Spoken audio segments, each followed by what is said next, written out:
Në një zhvillim të rëndësishëm politik në Kosovë, kryetari i Lidhjes Demokratike të Kosovës, Lumir Abdigjiku, ka propozuar formimin e një qeverie tranzicioni, duke ftuar të gjitha partitë politike për të tejkaluar krizën institucionale që ka përfshirë vendin pas zgjedhjeve të nënshkurtit 2025. Ky propozim vjen pas ftesës së kryeministrit në detyrë Albin Kurti për një koalicion mes Lëvizjes Vetëvendosje dhe LDK-s.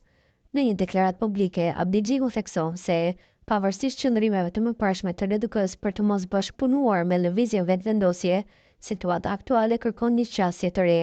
Ai voli në dukje se vendi ndodhet në një krizë të thellë institucionale dhe se zgjidhja nga kjo bllokadë është e domosdoshme.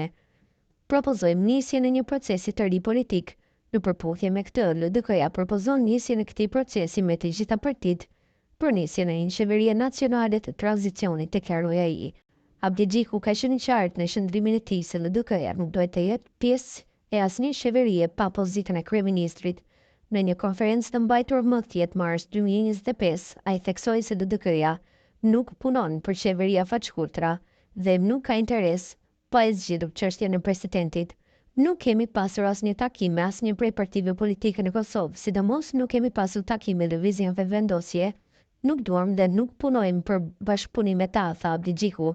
Megjithatë, në dritën e krizës aktuale, Abdigjiku ka treguar gatishmëri për të diskutuar me të gjitha partitë politike për të formuar një qeveri tranzicioni që do të adresojë sfidat e vendit dhe do të përgatisë terrenin për zgjedhje të reja. Ai theksoi se me një qeveri të tillë do të kishte për qëllim të përmbushte obligimet finale dhe të sigurojë stabilitetin institucional. Në këtë kontekst, është e rëndësishme të theksohet se Abdigjiku ka qenë një mbështetës i fortë i aleancave me vendet perëndimore dhe mbrojtjes së demokracisë në Kosovë. Në një tubim elektoral në Obiliqa, ai deklaroi se misioni i LDK-s është aleanca me vendet perëndimore dhe mbrojtja e demokracisë në Kosovë. Për më tepër, një artikull i publikuar në Financial News e përshkruan Abdigjikun si liderin e duhur për të përshpejtuar reformat e Kosovës me aleatët perëndimor. Artikulli thekson se Abdigjiku ka shfaqur një vizion për shpejtimin e agjendës së Kosovës në për afrimin e partneritetit me aleatët perëndimor, përfshirë Shtetet e Bashkuara të Amerikës dhe Bashkimin Evropian. Ndërkohë, situata politike në Kosovë mbetet e paqartë pas zgjedhjeve të nënshkurtit. Lëvizja Vetëvendosje ka fituar shumicën e votave, por nuk ka arritur të sigurojë një shumicë mjaftueshme për të formuar qeverinë e vetme. Partitë opozitare, përfshirë LDK-n dhe PDK-n dhe AK-n, kanë shprehur gatishmërinë për të diskutuar formimin e një qeverie të përbashkët, por deri më tani nuk ka pasur marrëveshje konkrete. Në këtë situatë, propozimi i Abdigjikut për një qeveri tranzicioni mund të shihet si një përpjekje për të tejkaluar ngërçin politik dhe për të siguruar një rrugdalje nga kriza aktuale. Megjithatë, mbetet për të parë nëse partitë e tjera do të pranojnë këtë propozim dhe nëse do të arrihet një konsensus për formimin e një qeverie të tillë.